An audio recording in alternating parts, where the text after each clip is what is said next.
4, 5, 6 तारीख को उड़ीसा में मीटिंग थी। और जहां हमारी मीटिंग थी आप फिर देख सकते हैं, बिल्कुल बॉर्डर में, मुंबई के ऑपोजिट खंडमल डिस्ट्रिक्ट के अंदर, और बिल्कुल जंगल इलाका है। मान लो भुवनेश्वर एयरपोर्ट से मेरे को 7 घंटा बाय रोड कार में जाना पड़ा, 7 घंटा। 3 घंटे में तो मैं भुवनेश्वर पहुंच गया यहाँ से, बॉम्बे से, लेकिन वहां से 7 घंटा, बिल्कुल जंगल का रास्ता है। यहाँ कोई गवर्नमेंट की सुविधा नहीं है, ना ट्रेन है, ना यहाँ पर कोई बस की सुविधा है, एकदम इंटीरियर में। लेकिन जब जंगल में पहुंचा तो वहां तो मंगल है, वहां का इंतजाम, वहां का जो तैयारी मीटिंग का, मैं हैरान हो गया। इतने लोग वहां पर मीटिंग में, आप देख सकते हैं, पेट्रोल बांध के रखे हैं। वो लोग कहते हैं कि हम लोग जास्ती से जास्ती 120 और 140 से ज्यादा लोग इधर जमा हो नहीं पाए हम लोग आज तक जो मीटिंग करे 20 साल में। लेकिन ये पहली बार ऐसा हुआ कि 500 कुर्सी डाले, वो भी कम पड़ गया। कहां से आए हम लोगों को मालूम ही नहीं। मैं प्रभु का धन्यवाद देता हूं, ये सब यूट्यूब का कमाल है। लोग यूट्यूब पे मैसेज देख के इस मीटिंग के अंदर शामिल हुए। कई परिवार के अंदर हमने बैठ दिया और एक दिल को छूने वाली जो सेवकाई है वो मैंने उड़ीसा में देखा। क्योंकि वहां कोई भी घर में आप जाओ, उनका चौखट जला हुआ मिलेगा, छत का लकड़ी जला हुआ मिलेगा। उन्होंने ये ऐसे रखा है। ये 2008 में 500 चर्च जलाए थे खंडमल में, और सारे क्रिश्चियन लोग के घर जला दिए गए थे। ये उसकी निशानी है। उसी गांव के अंदर प्रभु ने आज इतना बड़ा काम किया कि हम अंदाज में लगा सकते हैं। इनकी स्टोरी सुनेंगे आप, बैठ के रोएंगे। 2000 मॉब एक साथ आती थी गांव के अंदर, हिंदू क्रिश्चियन। क्रिश्चियन है, बाहर निकलो जल्दी, आग लगा डालते थे पूरा घर को। और ये लोग, ये बच्चे सब, छोटे छोटे बच्चे लेके 4 महीने ये लोग जंगल में रहे, पहाड़ों में छिप के बैठे। और गवर्नमेंट रिलीफ मिलता, कुछ खाना मिलता, जो पहने कपड़े से इनको बाहर निकाल कर इनका सबका घर जलाया। 1-2 घर नहीं जलाया, पूरी डिस्ट्रिक्ट, पूरा खंडमल डिस्ट्रिक्ट। मान लो 500 चर्च है तो 5000 घर चलाए गए क्रिश्चियन लोग का। लेकिन इतने लोग में से कोई भटका नहीं, सब विश्वास के अंदर मजबूत है। प्रभु के लिए इतना महिमा कीजिए। आप वहां का चर्च का छत भी देखोगे तो सब जला हुआ लकड़ी है ऊपर। इस बात का प्रमाण है कि कैसे जलाए गए थे। और वो लोग जो गवाही देते हैं, अद्भुत गवाही है। छोटे छोटे बच्चों को लेकर जंगल में जाकर, और हाथ में कोयता लेके बैठते थे। कभी रात को भालू आ जाता था, कभी जंगली जानवर आ जाता था। बच्चों की रक्षा करना है, खाने को नहीं, पहनने को नहीं कपड़ा। और 4 महीना वो लोग गांव में नहीं आ सकते थे, ऐसी परिस्थिति। और अगर आप हमारे विश्वास के, उनके विश्वास के साथ तुलना करेंगे तो हम कुछ भी नहीं है। हम तो कब के छोड़ के भाग जाते होते, लेकिन ये लोग फिर आकर बसे। प्रभु का नाम को धन्यवाद देते हैं। ये एक एंड टाइम चर्च है, और आप देख सकते हैं वहाँ का, उनका विश्वास देखिए। वो पोस्टर सब देख के मैं हैरान हो गया। मैं बोला, अरे बाप रे, इतना डीप मैसेज यहाँ आ गए। और ये वो मीटिंग है, ये मीटिंग मेरी प्लान में नहीं थी। 7 तारीख एक दिन मैंने सोचा कि चलो एक दिन आराम के लिए रखेंगे। तो 6 तारीख को शाम को मीटिंग खत्म हुई। वहाँ से एक ग्रुप आया मेरे पास और बोले कि यही वाली ग्रुप, बोले आप कभी जा रहे बॉम्बे? मैंने एक दिन 8 तारीख का मेरा टिकट बुक किया था। तो मैंने बोला 8 तारीख को। बोले फिर कल आप खाली है? मैं बोला खाली है। फिर कल आप हमारे गांव में आ जाओ। तो मैं बोला ऑर्गेनाइजर को बोला, इनको बोलो अगर वो लेके आते तो लेके आऊंगा। वो बोले पास्टर साहब 150 किलोमीटर 3 घंटे लगेंगे, लेकिन जाएंगे हम लोग। हम जाएंगे। तो एक दिन मेरा आराम था, वो भी गया मेरा टाइम पे। फिर हम लोग 3 घंटे सफर किए और गहराई जंगल के अंदर। वहां भी चर्च देखिए, ये भी चर्च सब जलाए हुए चर्च है। एक एक विश्वासी का घर जला हुआ है, लेकिन वो लोग इतना विश्वास के अंदर मजबूत है। वहां जाने के बाद मैंने एक सरमन प्रचार किया। मैं समझा कि एक ही सरमन के लिए बुला होगा, और मैंने एक ही सरमन वहां बना के प्रचार करके बैग पैकिंग कर रहा था। बोले पास्टर जी अभी लंच है, लंच के बाद सेकंड सेशन भी है। अरे मैं बोला अभी सेकंड सेशन के लिए मैं क्या करूं? मैं बोला ठीक है कोई बात नहीं, सब लोग खाना खाते रहो, मैं मैसेज बनाता हूँ। और फिर मैं जाके कमरे में बैठा, मैसेज बनाता रहा सेकंड सेशन के लिए। आप सब जानते हैं कि मेरे को मैसेज बनाने के लिए स्लाइड्स बनाने पड़ते हैं, टाइम लगता है।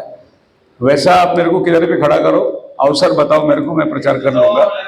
लेकिन जब मेरे को कई जगह देना होता है मैसेज, तो एक प्रिपरेशन करके सही चीज लोगों के सामने रखना पड़ता है। प्रभु ने सहायता करी। और आप ये बुजुर्ग को देखते हैं, मैं पहले इनके घर पे गया, मैं बहुत चक्कर खा गया। मैं बोला आपा इधर कैसे खड़े हो? और बिल्कुल अप्पा के जैसा स्वभाव। और ये भी वो भाई मानस जिसने मीटिंग लगाया था उसके पिताजी है। 20 साल से ये बंदा प्रॉफिट मैसेज को नहीं मानता था, ओनली जीसस, अरे यीशु का नाम का बपतिस्मा, बस इतना ही। वो बोले मैं नहीं मानूंगा प्रॉफिट जब तक मेरे को कोई समझाए नहीं।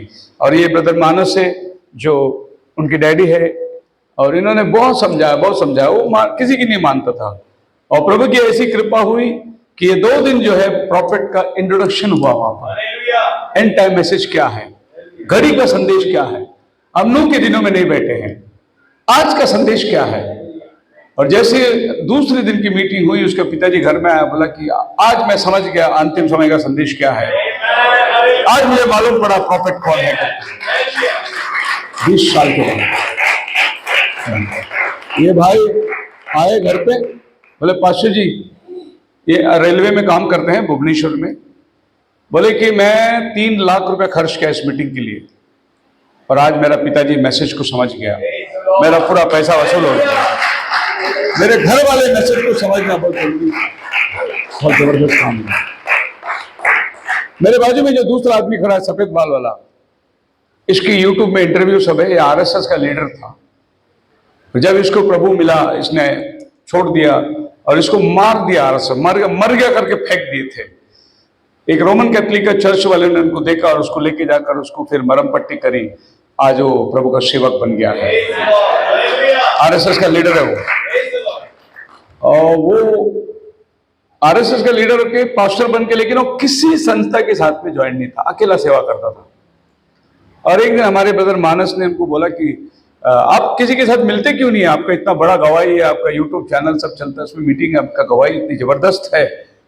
वो बोला मेरे को कोई भी जगह में वचन से मेल खाने वाला चर्च मिला नहीं। तो भाई ने बोला कि हमारे पास्टर आ रहे बॉम्बे से, आओ मिलो, मिल के जाओ। और वो बंदा आया था, और ये बंदा उस दिन मैसेज इतना प्रभु ने उसको टच किया। वो बोला रात को मैं सवाल जवाब करना चाहता हूँ। और मीटिंग के बाद हम लोग रात को 11 बजे बैठे, फिर क्वेश्चन आंसर का सेशन हुआ।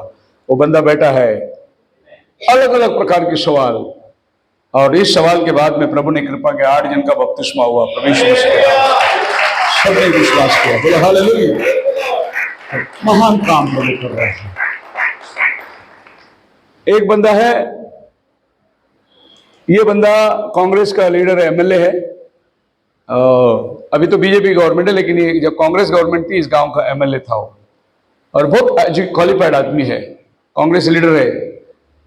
और इसका सोच ऐसा था कि बस मैं तो बहुत जानता हूं। इसको जब भी ये लोग मैसेज समझाते थे इसके दिमाग में नहीं आता था। बोला अरे तुम लोग बच्चे लोग हैं, तुम लोगों को कुछ नहीं मालूम है, हम लोग बहुत जानते हैं, बहुत हम लोग ऐसे। लेकिन ये बंदा आके मैसेज में बैठा, उसके बाद प्रभु ने इसके जीवन में ऐसा काम किया। बोला अरे ये तो मैं पहली बार सुन रहा हूँ ये सब। और दूसरे दिन वो डायरी वायरी सब लेके के बैठ गया, और प्रभु ने इसके जीवन में काम किया। हालेलुया। ये बोला ऐसा सच्चाई मैंने कभी नहीं सुना। और ये अभी उस जगह पे जाने वाला है जहां पर पूरी क्रिश्चियन इलाका है, बहुत बड़ी कन्वेंशन लगाने के लिए। मेरे को बोले डेट दो मुझे। मैं बोला अभी मई महीने तक मेरे पास डेट नहीं है, उसके बाद मैं देखूंगा। पर प्रभु ने इस बंदे को स्पर्श किया। आज वहां से गवाही आ रही है उनके बच्चों की कि हमारा पापा रोज सवेरे उठकर यूट्यूब में आपका मैसेज देख के नोट बनाते रहते हैं। प्रभु का धन्यवाद।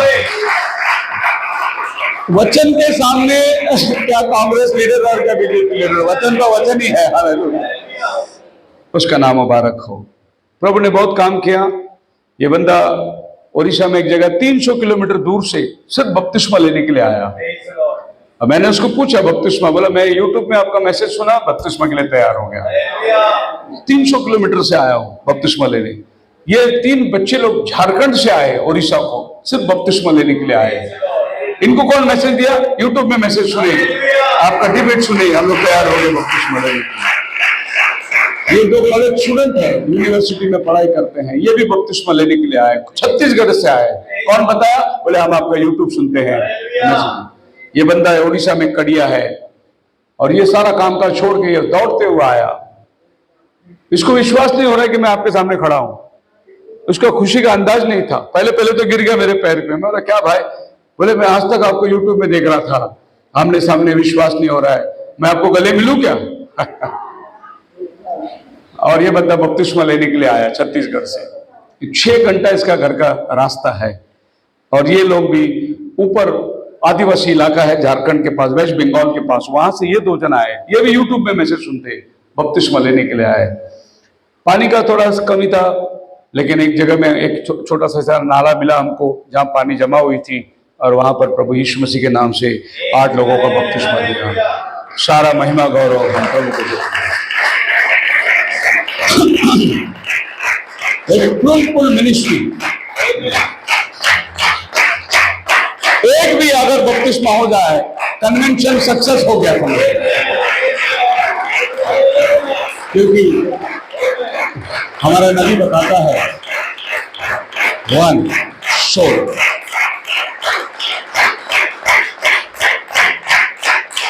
प्रॉफिट बताता है 1 सोल की कीमत क्या है। What is the cost of 1 soul? 1 soul का कीमत 10,000 दुनिया है, 10,000 वर्ल्ड।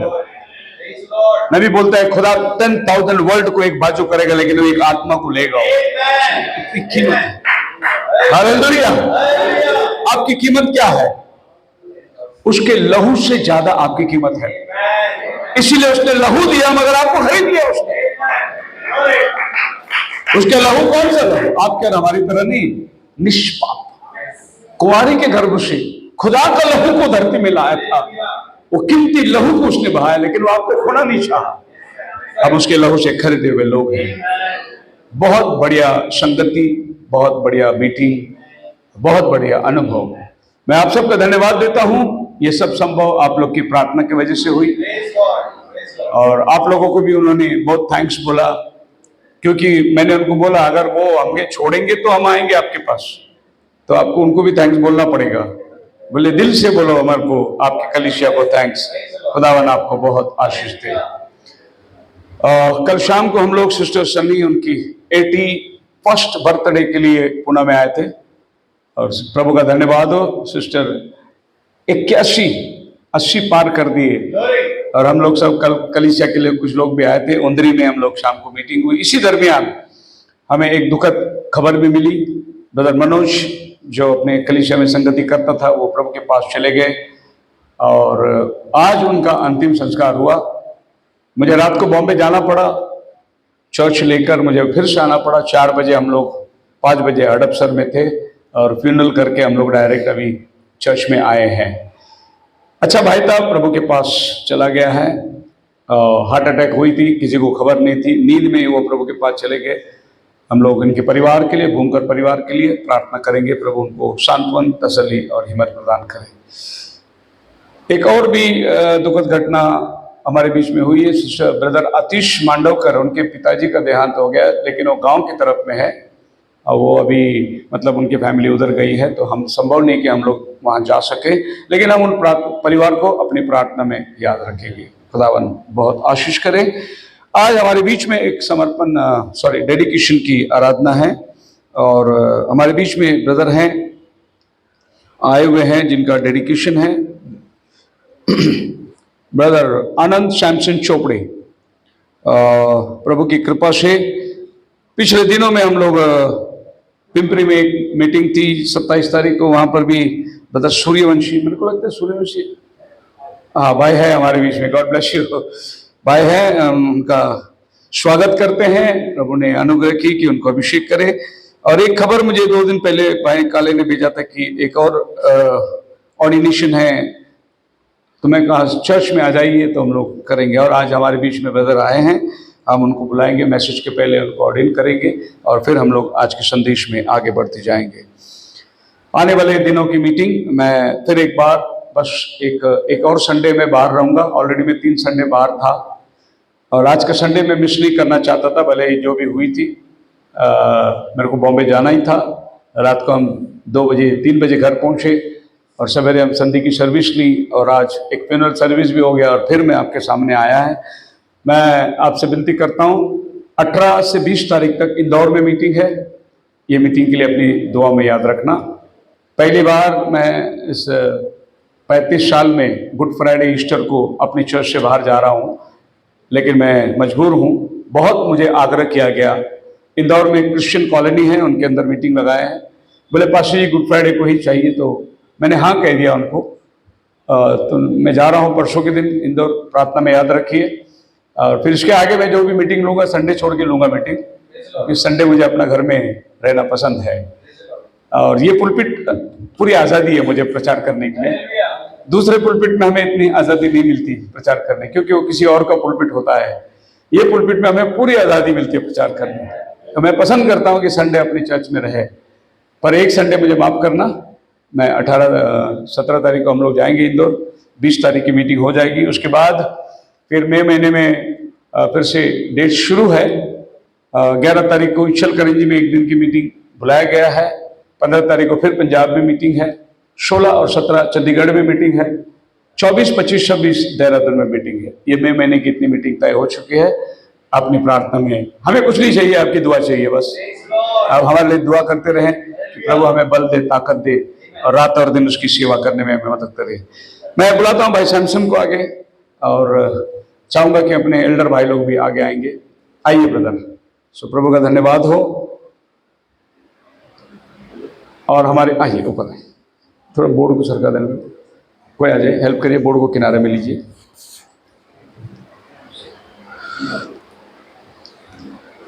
जैसे कि आप जानते हैं ये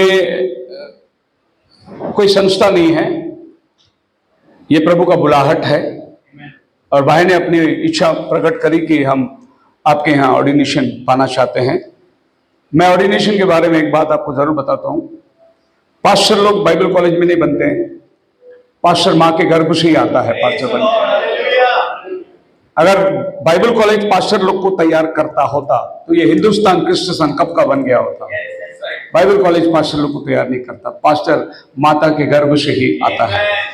गलती का राज 1 अध्याय 15 वचन में लिखा है, जब मैं माँ के गर्भ में था तभी से प्रभु ने मुझे चुन लिया। यिर्मयाह को प्रभु कहता है माँ के गर्भ से ही तो भविष्यद्वक्ता है। भविष्यद्वक्ता बाहर आने के बाद नहीं बनता, माँ के गर्भ से ही प्रभु उसकी मिनिस्ट्री को चॉइस करके लेके आता है। और पास्टर जी आज पास्टर के ऑर्डिनेशन के लिए आए हैं। बाइबल में 5 फोल्ड मिनिस्ट्री है। Apostle, Ephesians chapter 4 verse 11, apostle, prophet, evangelist, pastor, teacher. ये 5 मिनिस्ट्री जो है कलीसिया को मजबूत करती है। इनमें से आज जो मिनिस्ट्री ऑर्डिन होता है वो ज्यादा करके पास्टर्स की मिनिस्ट्री ज्यादा ऑर्डिन होती है। ये 5 मिनिस्ट्री प्रभु ने चर्च को दिया है जिससे प्रभु की देह उन्नति पाए। अपोस्टल, प्रेरित, ये सबसे बड़ी सेवकाई है। प्रॉफिट, आप देख सकते हैं कि अपोस्टल के बिना ये चारों अधूरा है। अपोस्टल का होना बहुत जरूरी है, इसलिए प्रभु यीशु मसीह ने अपोस्टल को भेजा। प्रभु ने पास्टर लोग को नहीं भेजा, पास्टर लोग को अपोस्टल लोगों ने भेजा। प्रेरित लोगों ने पास्टर को तैयार किया, प्रभु ने पास्टर को नहीं तैयार किया, प्रभु ने अपोस्टल को तैयार किया। प्रॉफिट, ये सबको उंगली दिखाने वाला, पश्चाताप करो, अपना जीवन को सुधारो। प्रॉफिट, इवेंजलिस्ट, टॉल आदमी, ये घूमता रहेगा प्रभु के सुसमाचार के लिए, जगह जगह जाएगा, कलीसिया का स्थापना करेगा। पास्टर, रिंग फिंगर, शादी के अंगूठी पहनने वाला, ये कलीसिया के साथ जुड़ा हुआ रहता है। कलीसिया में सुख दुख, मैयद, बर्थडे, ये सब चीज को सेलिब्रेट करने वाला ये आदमी है। और ये टीचर है, 5वां मिनिस्ट्री है, कान का मैल निकालने वाला है। बाइबल कॉलेज टीचर, कॉलेज नहीं, बाइबल टीचर। जो भी डॉक्ट्रिन की प्रॉब्लम रहेगी ये जाकर उसको क्लैरिफाई करेगा। ये 5 मिनिस्ट्री जब एकत्रित होती है तभी कलीसिया मजबूत होती है। सो आज हम लोग भाई सैमसन को पास्टर के लिए ऑर्डिन करूंगा। मैं चाहूंगा ब्रदर थॉमस, एल्डर भाई लोग चौहान, ब्रदर विजय, ब्रदर अभिषेक आगे आएंगे, और ब्रदर मनोज, और हम लोग भाई को अभिषेक करेंगे। और मैं चाहूंगा पास्टर सूर्यवंशी भी हमारे बीच में है, वो भी आगे आएंगे। ब्रदर डेविड काले हैं, आगे आएंगे। प्रभु भाई को अभिषेक करे।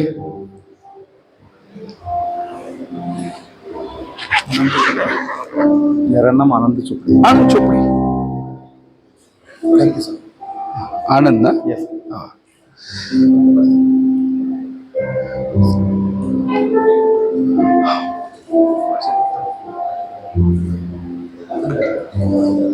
आनंद चोपड़ी, ओके, आनंद सैमसन चोपड़ी। आए।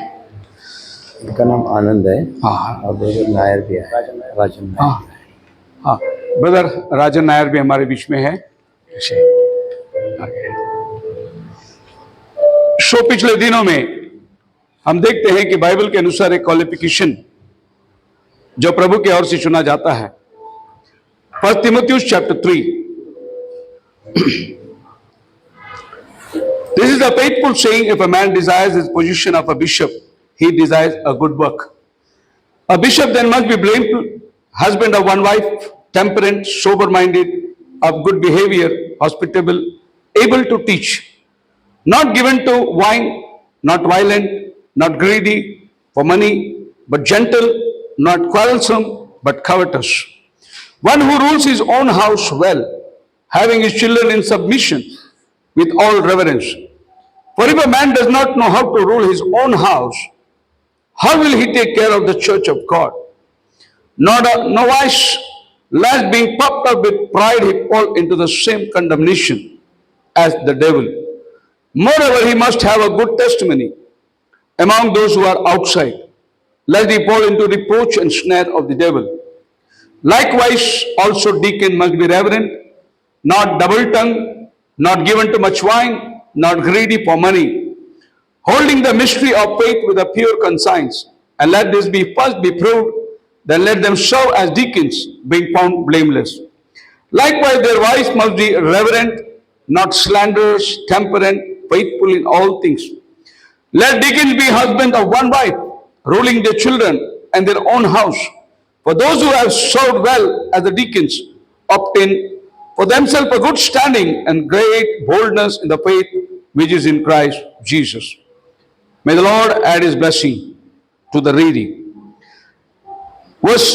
Chapter 5, verse 17. Let the elders who rule well be counted worthy of double honor, especially those who labor in the word and doctrine. For the scripture says, you shall not muzzle an ox while it treads out to the grain. The laborer is worthy of his wages. खुदावन इस पढ़े गए वचन को आशीष थे। I hope आप नील down कर सकेंगे। आइए आगे आएंगे, बदल हाथ रखेंगे। आइए हमारे स्वर्गीय पिता, हम आपको धन्यवाद देते हैं। Yes Lord, thank you.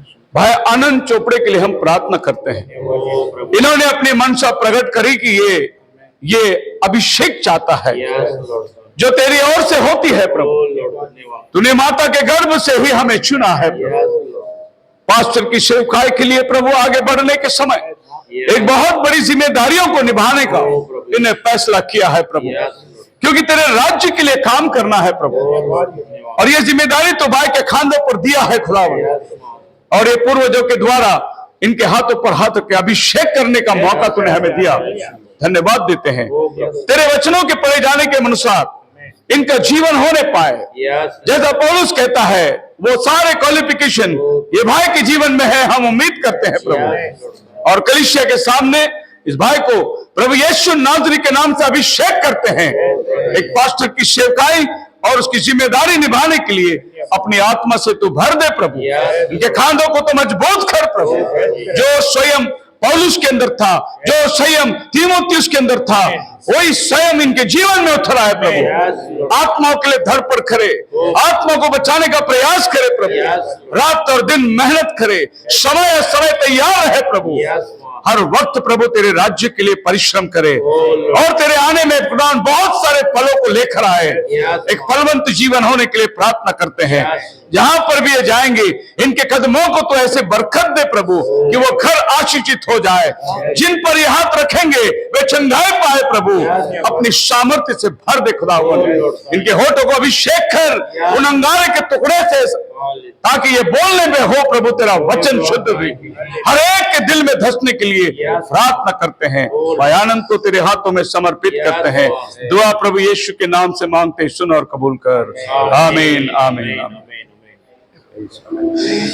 God bless you brother, wonderful. प्रभु आपको आशीष दे। May you use him mightily. Praise praise भाई, गॉड ब्लेस यू। ऐसे ही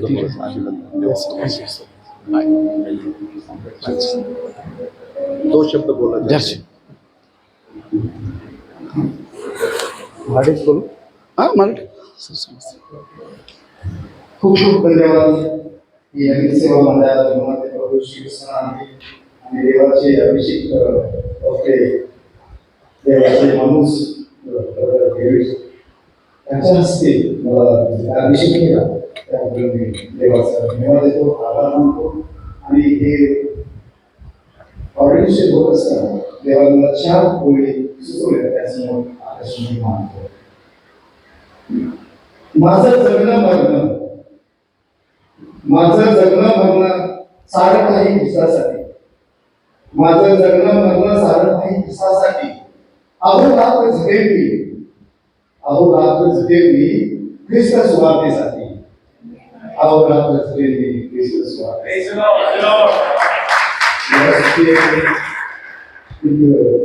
पवित्र शास्त्रामध्ये कविता लिहित असतो.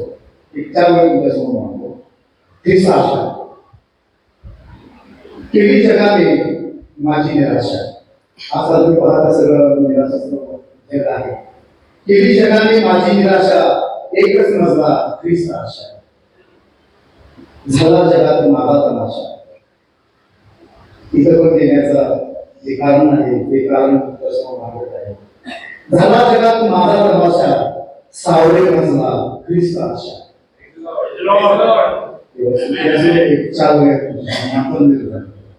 राहता जगात जाई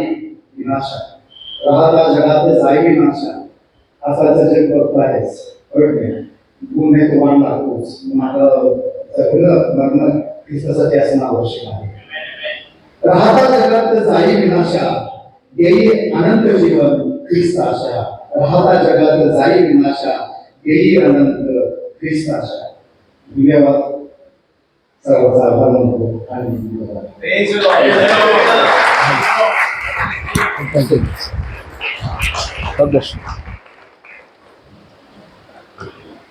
सो हमारे बीच में हमारे भाई नायर भी है. आप खड़े रहेंगे, जोरदार तालियों के साथ भाई का स्वागत करेंगे.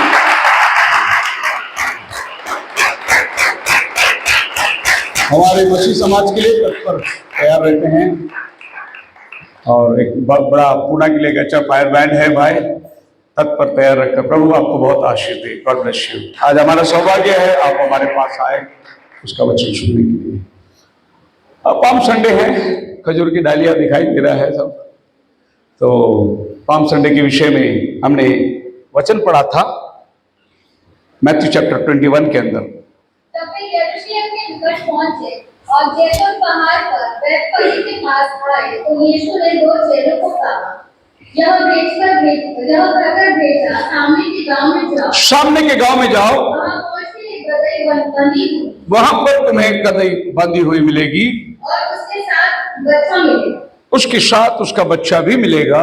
उन्हें खोलकर मेरे पास ले आओ. उनको खोलकर मेरे पास ले आओ. हालेलुया. सौभाग्य है गधे का जिसको मौका मिला कि वो प्रभु को अपने कंधे पर लेकर जाए. आपको मालूम है जानवरों में एक ही जानवर ऐसा है जिसके पीठ में क्रॉस है. गधे के ऊपर उसके गर्दन से लेकर आप देखेंगे काला लाइन है और उसके आगे के पैर में एक लाइन नीचे है. सिर्फ यही एक जानवर है जिसके ऊपर क्रॉस है. इस बात का सबूत है कि एक दिन यीशु उस पर बैठा था. हालेलुया. खैर प्रभु का नाम को धन्यवाद हो. पहली बार प्रभु यीशु मसीह जेरूशलेम में राजा बन के जा रहा है. इसके पहले 33 साल इसी दरवाजे से प्रभु ने अनेक बार आया गया. ऐसा गाना कभी नहीं गाए. उसी रास्ते पे प्रभु जाता था आता था. इसी पाठक में सुंदर नाम पाठक के पास एक लंगड़ा था. प्रभु ने उसको अच्छा किया, कई चिन्ह चमत्कार किए. इसी पाठक के बीच में बतपगे है जहां पुल पे बीमार लोग ठीक होते थे. यह पहली बार प्रभु की सेवा इस प्रकार से हो रही है कि उसको एक गधे के बच्चे पर बिठाकर उसके आगे कपड़े बिछाएं, खजूर की डालियां डाले और होसन्ना दाऊद का संतान. दाऊद का संतान का मतलब यह हुआ दाऊद राजा का वंशावली से ही आता है. दाऊद की गद्दी में बैठने का एक ही मात्र राजा यीशु मसीह है. और ज़करया 9 अध्याय 9 वचन को उस दिन वो पूरा कर रहे हैं। हे सिय्योन कन्या, तेरा राजा तेरे पास आता है, परम गद्दी के बच्चे पर बैठ के आता है। जब वो गद्दी के बच्चे पर बैठ के आता है तो बाइबल कहता है वो नम्र होकर तेरे पास आ रहा है। लेकिन आप प्रकटीकरण 19वें अध्याय में वो सफेद घोड़े में बैठ के आता है तो वो न्याय करने को आ रहा है। अभी माफी है, मांग लो, गधे पर बैठा है, कल घोड़े पे बैठ गया तो माफी नहीं है, न्याय है आपके पास। फिर वहां प्रभु क्षमा कर करके बोल के फायदा नहीं, क्योंकि वो अपना जानवर को बदल देता है। सो जब वो घोड़े पे बैठ के आएगा तो जगत का न्याय करने के लिए उसके मुंह से छू की तलवार निकलती है, जाति जाति के लोगों को मारने के लिए। लेकिन जो गधे पर बैठा है तो नम्र है। प्रभु ने ऐसे कहीं एक जानवरों को अपनी सेवा के अंदर उपयोग किया है। जब प्रभु ये धरती पर बलिदान का वस्तु बन के आया तो मेमना बन के आया। जब यूहन्ना ने उसको देखा, यूहन्ना 1 अध्याय 29 वचन में, देखो परमेश्वर का मेमना, जगत का पाप उठा ले जाने वाला। उसके बाद उसने क्या देखा, जब यीशु पानी पे उतरा, मेमना पानी में उतरा, तो आसमान से पवित्र आत्मा कबूतर के नाई उतर कर आया। सो जब पवित्र आत्मा ने खुदावन जब ही नीचे उतरना चाहा पवित्र आत्मा के रूप में, तो उसने कबूतर को लिया। और जब वो ये धरती पर बलिदान का वस्तु बन के आना चाहा तो वो मेमने का रूप धारण किया। और जब वो सिंहासन पर बंद किताब खोलने का टाइम आया तो वो यहूदा गोत्र का सिंह बन गया और जाकर उस सिंहासन से किताब लेकर उसके मोहरों को खोलता है। सिंह का मतलब राजा। अभी हम लोग जब खंडमल से आ रहे थे जंगल का रास्ते से, तो वो भाई जो गाड़ी चला रहा था उससे मैं बातचीत कर रहा था, जंगल का बहुत सारा अनुभव। उसने मुझे एक बात बताई। वो बोले कि जंगल में जो राजा होता है सिंह, उसकी एक खूबी है। वो खूबी ये है, अगर वो चाहता है कि तुम उसके नजदीक ना आए तो वो कम से कम 1 किलोमीटर से आपको इशारा दे देगा। अगर वो चाहता है कि तुम उसके नजदीक ना आए तो 1 किलोमीटर से वो इशारा दे देगा आपको। लेकिन अगर वो चाहता है कि तुम उसके पास आए तो आपको खबर भी नहीं रहेगा, आपके बाजू में खड़ा रहेगा। इतना साइलेंटली आएगा वो। अगर वो चाहता है तुमको मारना है, तुमको पकड़ना है, तो वो इतना साइलेंटली आएगा, आपके बाजू में रहेगा, आपको मालूम ही नहीं रहेगा। ये जंगल की खूबी है। और बोले कि जब वो आवाज देता है सारा परिंदा भी फड़फड़ाता नहीं है, खामोश हो जाता है, पिन ड्रॉप साइलेंस हो जाता है जंगल में जब शेर गरजता है। इसका मतलब यह है कि जब परमेश्वर कहता है यहूदा गोत्र का सिंह, मतलब जब वो गरजेगा सारा दुनिया पिन ड्रॉप साइलेंस हो जाएगा। जब वो अपने बच्चों को मिस्र देश की गुलामी से लाना चाहा तो बाइबल बोलता है उकाब पक्षी के पंखों पर उसने उठा के लेकर आया। पक्षियों में उकाब राजा है और उकाब नबी को दर्शाता है, प्रॉफिट को दर्शाता है।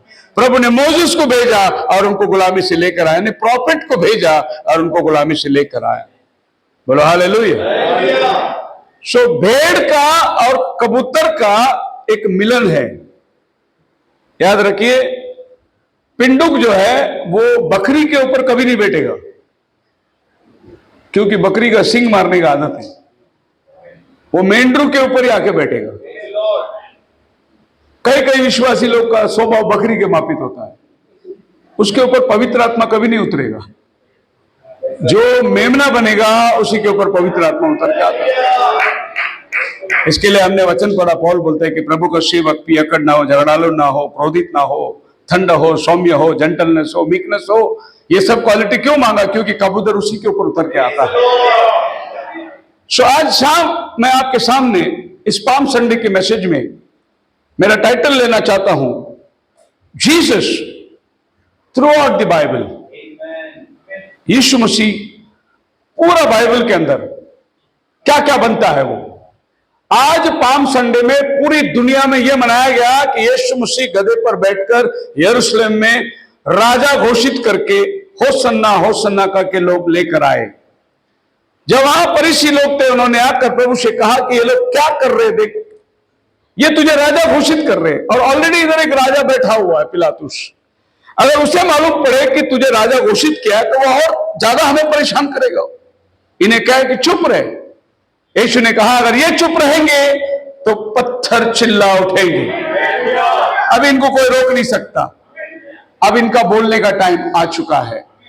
हालेलुया। सो पहली बार यीशु मसीह राजा करके प्रवेश कर रहा है। हे सिय्योन कुमारी, तेरा राजा तेरे पास आ रहा है। अभी वो नम्र है। सो उत्पत्ति के अंदर हम जाएंगे। प्रभु यीशु मसीह, जिसको बाइबल कहती है in the beginning God created heaven and earth. उत्पत्ति में प्रभु यीशु मसीह को आपको देखना है तो वो सृष्टिकर्ता के रूप में दिखाई देता है। कोलोस्यन पहला अध्याय 15 वचन में लिखा, who is the image of invisible God, the firstborn of every creature, by him all things were created. यीशु मसीह के द्वारा सारी दुनिया की सृष्टि की रचना हुई। सो उत्पत्ति 1:1 में जो रचना है वो कोलोस्यन 1:15 का यीशु है, जिसके द्वारा यह रचना हुई है। सो उत्पत्ति का किताब वो स्वयं सृष्टि करता है। इसी उत्पत्ति के 3:15 के अंदर लिखा है, एक स्त्री का बीज आएगा, वो सर्प का सर को कुचलेगा, वो प्रभु यीशु मसीह है। सो जेनेसिस उसको क्रिएटर करके बोलता है और दूसरा टाइटल उसको देता है, he is the seed of the woman. स्त्री का बीज है वो। हम सब पुरुष के बीज हैं। हम अपने बाप से आए, यीशु बाप से नहीं आया, यीशु पवित्र आत्मा के द्वारा आया, इसीलिए उसको स्त्री का बीज बोला गया। वक्त स्त्री को बीज होता नहीं, लेकिन यीशु मसीह स्त्री के द्वारा आया, बिन बाप का आया, इसीलिए उसको स्त्री का बीज बोला जाता है। आपका बाइबल में दूसरा किताब आप निर्गमन ले सकते हैं। इस निर्गमन में प्रभु यीशु मसीह को देखना है तो वो हमारा पासओवर लैम्प बन गया और उसके लहू को चौखट पे लगाया गया। जिस चौखट में लहू नहीं, वहां पर मरण प्रवेश करेगा। सो एक्सोडस के अंदर प्रभु यीशु मसीह को आपको देखना है तो हमारा पासओवर लैम्प है, मेमना है, पर्व का। दूसरा निर्गमन के अंदर अगर यीशु मसीह के टाइटल देखना है, he is the rock at Horeb. वो चट्टान था जिस चट्टान से लोगों ने पानी पिया। हालेलुया। पहला कुरिन्थियन 3 अध्याय के अंदर पौल, माफ करना 10 अध्याय के अंदर पौल इस बात का गवाही देता है कि उन्होंने जंगल में जिस चट्टान से पानी पिया वो स्वयं यीशु मसीह था, जो उनके साथ साथ चलती थी। चट्टान साथ थोड़ी चलता है, लेकिन यीशु मसीह वो चट्टान था जो उनके साथ साथ चलती थी। इसलिए पौल बताता है कि वो चट्टान जो मिस्र देश के जंगल में पानी पिलाया वो कोई और नहीं था, वो प्रभु यीशु मसीह था। सो एक्सोडस के अंदर आप उसको द लिविंग रॉक करके बोल सकते हैं और द पासओवर लैम्प करके बोल सकते हैं। तीसरा किताब लिविटिकस। लिविटिकस आपको हाई प्रीस्ट की बात करती है। महायाजक क्या होता है, महायाजक आपके लिए क्या करता है, महायाजक का काम आपके लिए क्या है। जब बात याजक की आती है तो यह बात मेरे को बताना आपको जरूरी जान पड़ता है कि एक याजक जो होता है कलीसिया की बातों को खुदा के पास लेके जाने वाला, इसको बोलते हैं प्रीस्ट। और खुदा की बात इंसान के पास लाने वाले को बोलते हैं प्रॉफेट। खुदावन कभी भी मानव जाति से डायरेक्ट बात नहीं करता। आमोस की किताब 3 अध्याय 7 वचन में कहता है, वो पहले अपने नबी को बताएगा, नबी को भेजेगा। लेकिन खुदा अपनी बात भी डायरेक्ट नहीं सुनता। आपको अपने पास्टर को बोलना है, आपका पास्टर आपका रेफरेंस देगा उधर। सो एक प्रीस्ट जो है वो आपकी बात खुदा के पास लेके जाता है और प्रॉफिट जो है खुदा की बात हमारे पास लेके आता है। मैं उन प्रॉफिटों की बात नहीं करता जो आजकल प्रॉफिट कहलाते हैं, जो खाली आपका बैंक अकाउंट का पैसा बढ़ाते हैं और आपको अमेरिका भेजने का आश्वासन देते हैं। इन प्रॉफिटों की मैं बात नहीं करता।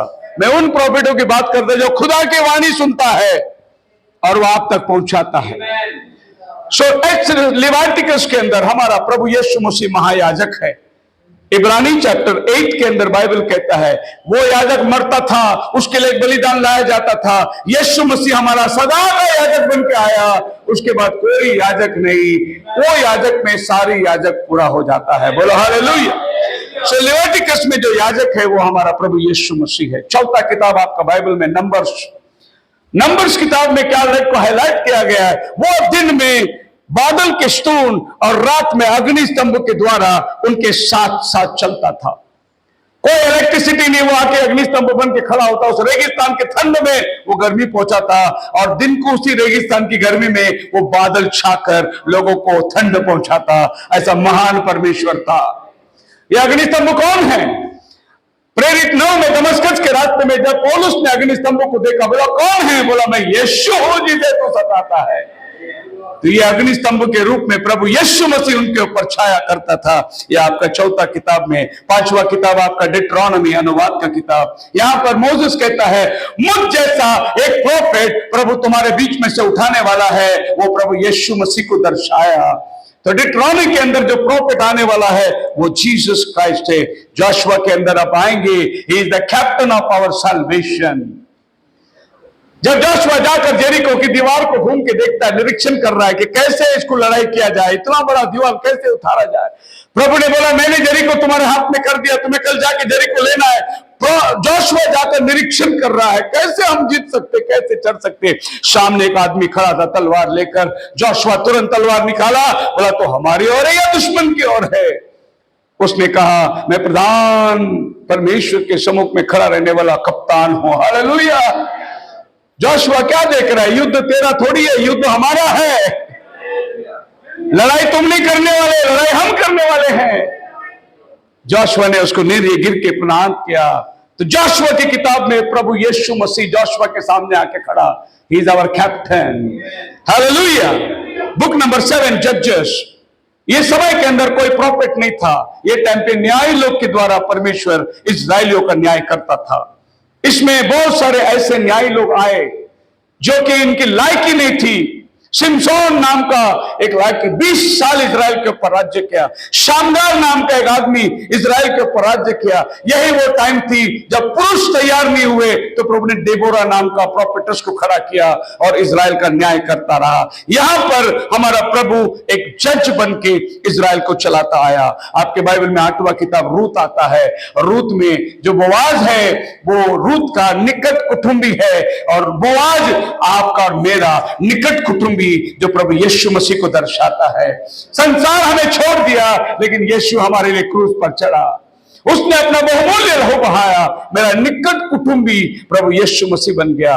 तो वो बोआज नहीं था, वो प्रभु यीशु था जो बोआज के रूप में रूत की किताब में अपने आप को दर्शाता है। Book number 9 1 Samuel and 2 Samuel. यहां पर हम देखते हैं द मसीहा will come from the descendant of David. यीशु मसीह डेविड को वासित करता है। तेरे वंश में से एक निकलेगा जो मसीहा बन के आने वाला है। तो पहला सैमुअल, दूसरा सैमुअल, यीशु मसीह दाऊद का गद्दी पर बैठने वाला राजा घोषित किया गया है।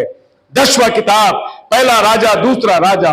यहां पर प्रभु यीशु मसीह को द रेजिंग किंग सोलोमन, जिसने 40 साल इजराइल पर राज्य किया, पूरी पृथ्वी में शांति थी, ये प्रभु यीशु मसीह को दर्शाता है। जब प्रभु यीशु मसीह धरती में राज्य करने आएगा पूरी पृथ्वी में शांति रहेगी। 11वां किताब में आप जाएंगे 2 क्रॉनिकल्स, 1 एंड 2 क्रॉनिकल्स। यहां पर प्रभु विशाल भवन बनाने का इतिहास रचता है और ये विशाल भवन के अंदर एक दिन प्रभु यीशु मसीह खड़ा रह के बोला इस मंदिर को ढा दो, मैं तीसरे दिन इसे खड़ा करूंगा।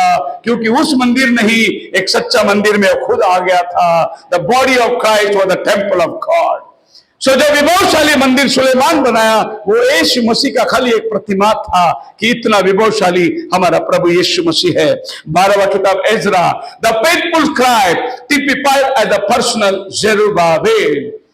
नेहमाया के द्वारा जेरूशलेम शहर पना बनी, जेरुब्बाबेल के द्वारा मंदिर का पाया डाला गया है। जेरुब्बाबेल, तू डोरी पकड़कर वो कोने का सिरे का पत्थर को नीचे लेकर आने वाला है। ग्रेस ग्रेस करके आवाज आएगी।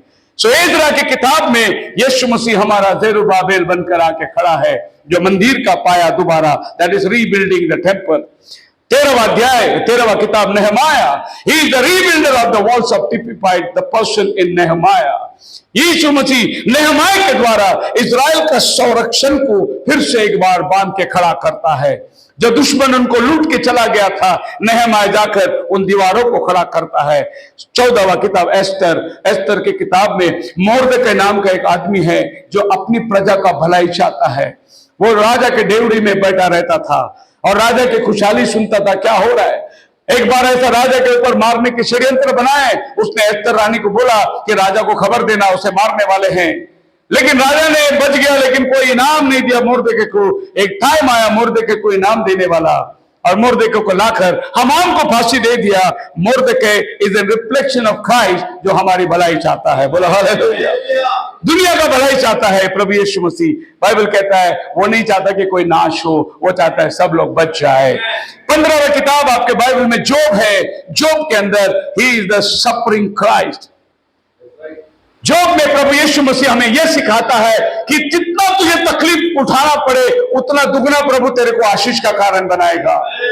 The suffering becomes a blessing. So Job की किताब में आप देख सकते हैं, जैसे अय्यूब की स्टोरी यीशु की स्टोरी है। जैसे उसे फेंक दिया गया, टुकराया गया, यीशु टुकराया गया। हर एक अय्यूब की जगह उसके दोस्त लोग आकर उस पर दोष लगाने लगे कि तू गलती किया होगा। यीशु मसीह के अपने उस पर दोष लगाने लगे कि तू मसीहा नहीं हो सकता।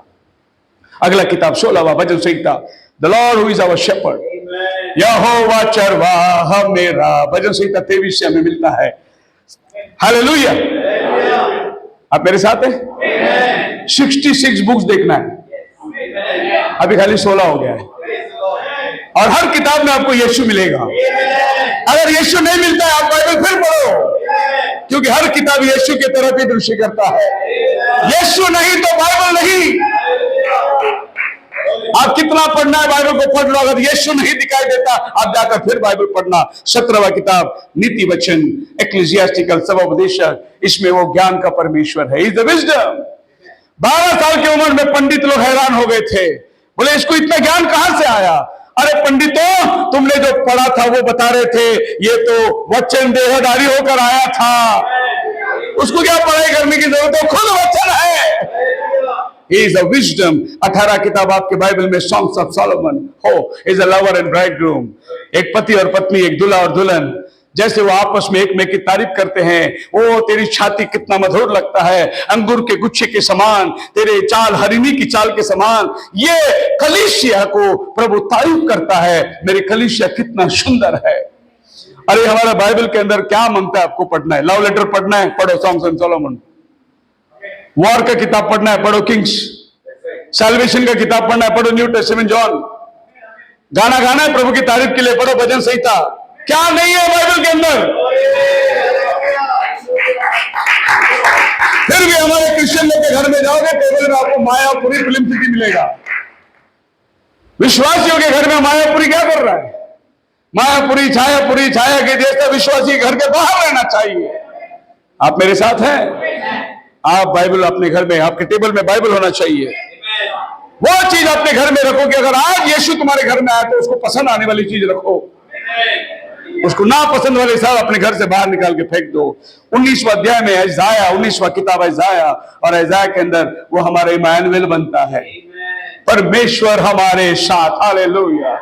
यही इज़ाया प्रभु यीशु मसीह के अनेक वर्णन करता है। इज़ाया 9:6, अद्भुत युक्ति करने वाला, पराक्रमी परमेश्वर, शांति का राजकुमार, अनंत काल का पिता उसका नाम रखा जाएगा। शारोन का गुलाब, शोषण का फूल, ये सब उसका दिया हुआ नाम है। सो इज़ाया में वो इमानुएल बन के अपने आप को रिवील करता है। एक और टाइटल उसको मिला है, कुंवारी गर्भवती होगी, ये भी इज़ाया किताब हमें देता है। यिर्मयाह की किताब में एक बीपिंग प्रॉफिट बन जाता है वो, और बाइबल कहते हैं ईसाई के टूंड में से एक डाली निकलेगी, द राइचियस ब्रांच, एक धार्मिक डाली निकलने वाली है। सो यिर्मयाह की किताब में वो हमारे लिए धार्मिक डाली बन गया। 21वां किताब एज़ेकियल, प्रभु बोलते हैं सन ऑफ मैन उठ, कमर बांध, अब मैं तेरे से बात करता हूं। सन ऑफ मैन का मतलब मनुष्य की सेवा जो प्रभु यीशु मसीह धरती में करने के लिए आया था। यिर्मयाह उसको सन ऑफ मैन के रूप में जानता है। एज़ेकियल, दानियल की किताब में जब आएंगे, दानियल बोलता है पूर्वज बैठा सिंहासन पर, एंशिएंट ऑफ एंशिएंट, श्वेत बाल उसके थे, he sitting like a judge। so दानियल की किताब में बोलता है a son of man coming in the clouds of heaven, वो हमेशा की जिंदगी देने वाला, वो पुनरुत्थान जो 12वें अध्याय में होने वाला, कुछ लोग नाश के लिए, कुछ लोग जीवन के लिए, एक बड़ा एंशिएंट बैठकर सिंहासन पर जजमेंट कर रहा है। और हम सब जानते हैं रेवल्यूशन चैप्टर 20 में व्हाइट थ्रोन जजमेंट आता है। वो जजमेंट सीट किसी और का नहीं, वो प्रभु यीशु मसीह का है। दानियल के बाद होशिया का किताब, 23वां किताब, यहां पर ब्राइडग्रूम का टिपिफाई, होशिया's faithfulness to his adulterous wife। प्रभु होशा को बोलता है जा वेश्या के घर में जा, वहां से एक लड़की लेके आ, फिर उसके साथ शादी कर, फिर उसको बच्चा पैदा होता है, बोलता है अभी उसको घर से निकाल दे, फिर वो निकाल देता है, फिर वो वेश्या के घर में जाके काम करती है, फिर कुछ दिन के बाद प्रभु बोलता है अभी जा वापस वो औरत को ढूंढ के लेके अपना पत्नी बना। फिर खुदा का बंदा जाता है वेश्या के अड्डे में। अब लोग बोले अरे भाई बहुत सदकता तू वेश्या के अड्डे में क्या कर रहा है? मैं मेरी वाइफ को ढूंढ रहा हूं। और फिर वो वहां जाता है, वहां पर गुलाम औरत को कहता है, वो मालिक कहता है पैसा दे और लेके जा। उसका दाम देकर वो औरत को फिर खरीद के लेके आता है वेश्या के अड्डे से, और फिर उसको पत्नी बना के रखता है। अब प्रभु बोलता है सुन ऐसाया होशिया, तुम भी ऐसी वेश्या थे, पराये देवताओं के पीछे चले गए थे तुम, मैं तुम्हें खरीद के लेकर आया।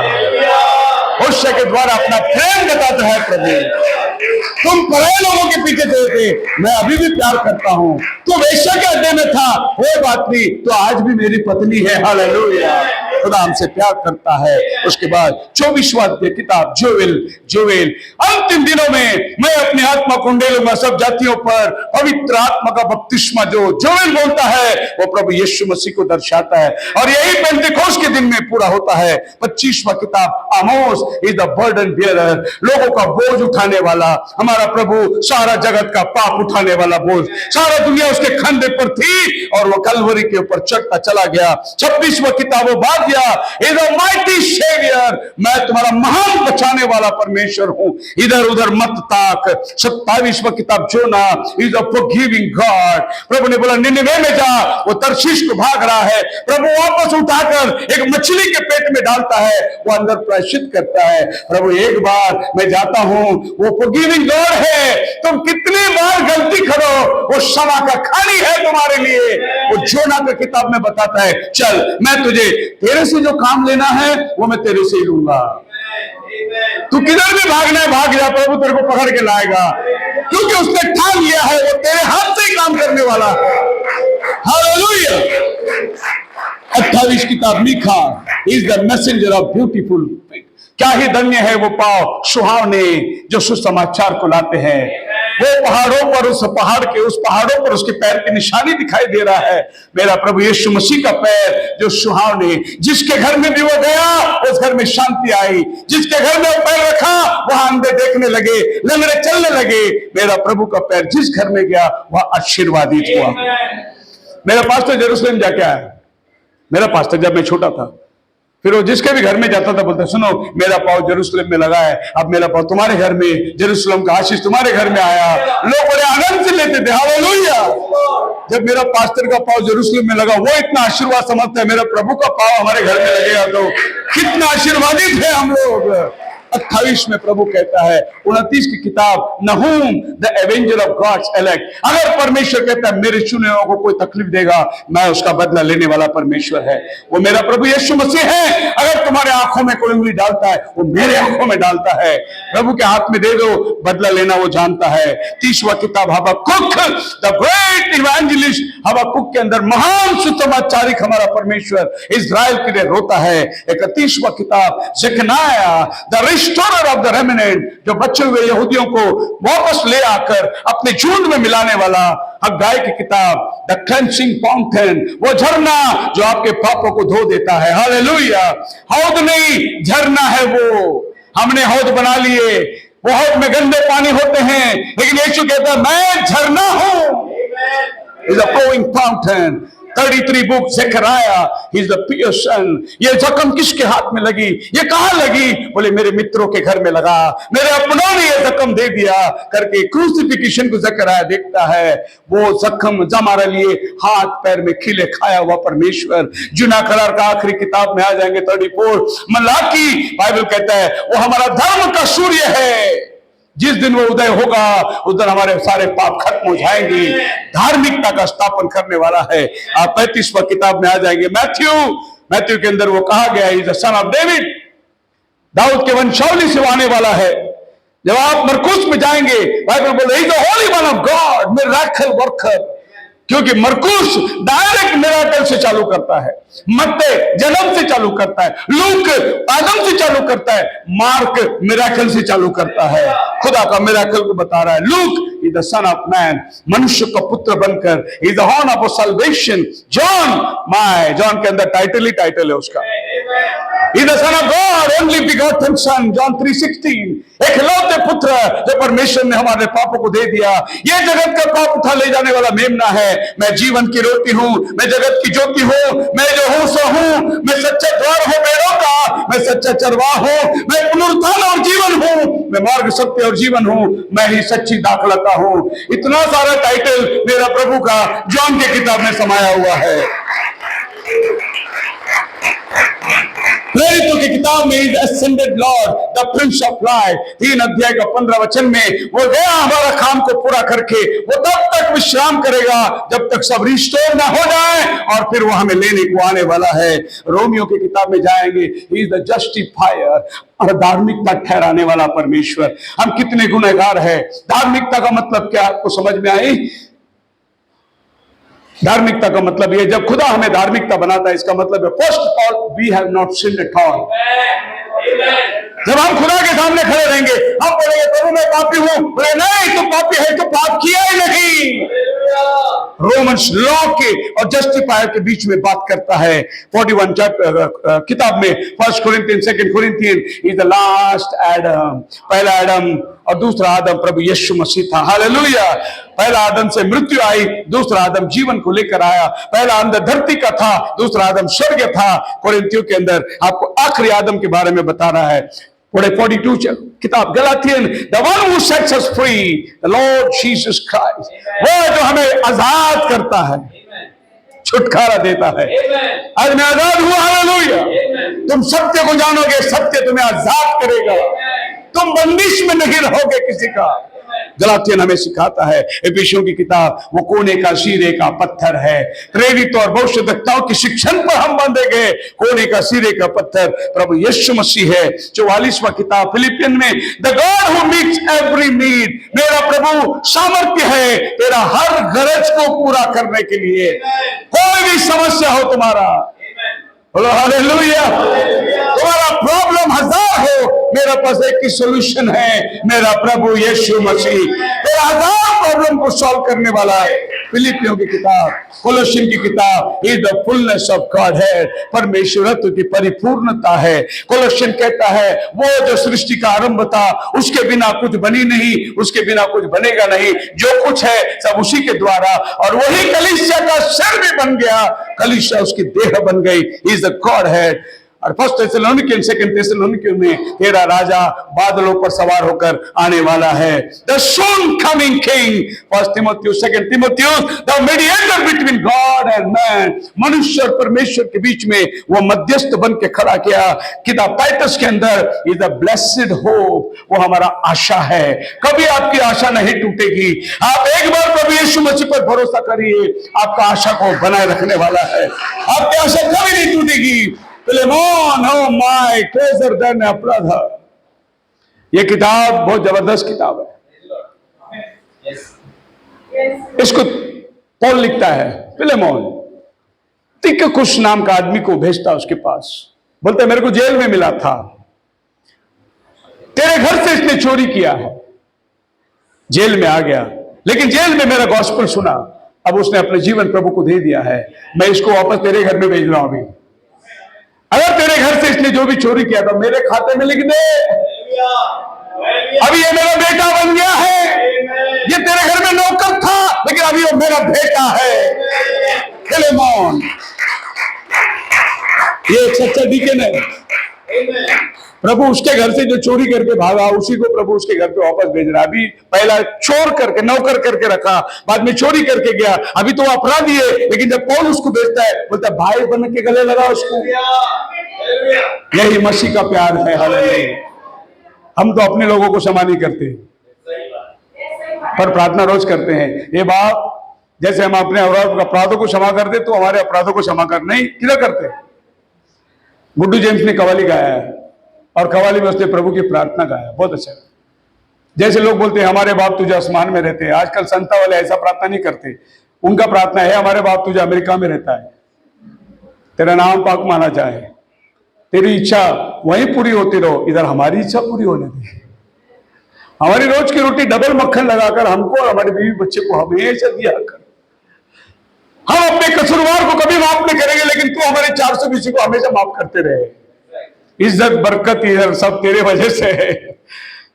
गड़बड़ गड़बड़ हड़बड़ गड़बड़, ऐसा भी बहुत लोग प्रार्थना करते हैं। और ये सब प्रभु डॉलर की वजह से जी रहा है। डॉलर नहीं तो काम नहीं। हालेलुया। 50वां किताब आपके बाइबल में हिब्रूस आता है। हिब्रूस के अंदर लिखा है प्रभु यीशु मसीह हम सबका जायदाद है। He is the heir of everything. Hallelujah. जो कुछ आपका है सब उसी का जायदाद है, उसको आपने हकदार बना दिया। याकूब के किताब में जाएंगे, the great physician now is here, the sympathizing जी। कौन सी भी बीमारी हो, तुम स्पेशलिस्ट, बड़ा doctor, appointment, X-ray, MRI, Bible को पूछो, भाई मैं बहुत बीमार हूं क्या करे, एल्डर को बुला, तेल लगा, प्रार्थना कर, विश्वास की प्रार्थना के द्वारा रोगी बच जाएगा। The great physician. याकूब का 5वां अध्याय, 1 Peter 2 Peter, he is the living shepherd. वो हमारा जीवित चरवाहा है। पीटर बोलता है जब सर्वसिद्ध आएगा अधूरापन दूर हो जाएगा। He is the perfect shepherd. हम लोग सब अनपरफेक्ट शेपर्ड है। अधूरापन, कमजोरी हमारे अंदर है, लेकिन जब हमारा सर्वसिद्ध चरवाहा आएगा उसमें कोई कमी नहीं होगी और सब कमी घटी पूरी हो जाएगी। 1 John, 2 John, 3 John, he is everlasting love. प्रेम के बारे में बात करते हैं। God is love, but love is not God, because there are many loves. Lover लोग का लव है, पेरेंट्स लोग का लव है, चिल्ड्रंस लोग का लव है, लेकिन गॉड का लव जो अलग लव है। इसीलिए परमेश्वर प्रेम है, प्रेम परमेश्वर नहीं हो सकता। आप मेरे साथ हैं? नींबू खट्टी होती है लेकिन हर खट्टी चीज नींबू नहीं होती। शक्कर मीठा होता है लेकिन हर मीठा चीज शक्कर नहीं होती। वैसा परमेश्वर प्रेम है लेकिन प्रेम परमेश्वर नहीं है। जॉन बोलता है कि परमेश्वर प्रेम है, उसके पास आने वाले को प्रेम होना बहुत जरूरी है। आखिरी किताब जो लेटर्स के अंदर, द गॉड ऑफ सेवियर, एक ही चैप्टर है लेकिन भयंकर चैप्टर है। ये एक चैप्टर के अंदर 5000 ईयर का हिस्ट्री है। इसको पढ़ोगे तो ये कायन से लेके आता है आपको, कायन, बिलाम, गलत शिक्षण से लेकर आपको आता है, लास्ट रेवलेशन तक जजमेंट में लाके खड़ा करता है। एक ही chapter, Jude and Revelation 55 book, the King of Kings and the Lord of Lords। हमने मैथ्यू 21 में क्या पढ़ा था? होसन्ना, धन्य है दाऊद का संतान जो प्रभु के नाम से आता है। लोग खाली मैथ्यू 21 पढ़ के आज पाम संडे मनाया, मैंने पूरा 66 पढ़ के आपको पाम संडे मनाया। खुदावन आपको आशीष दे।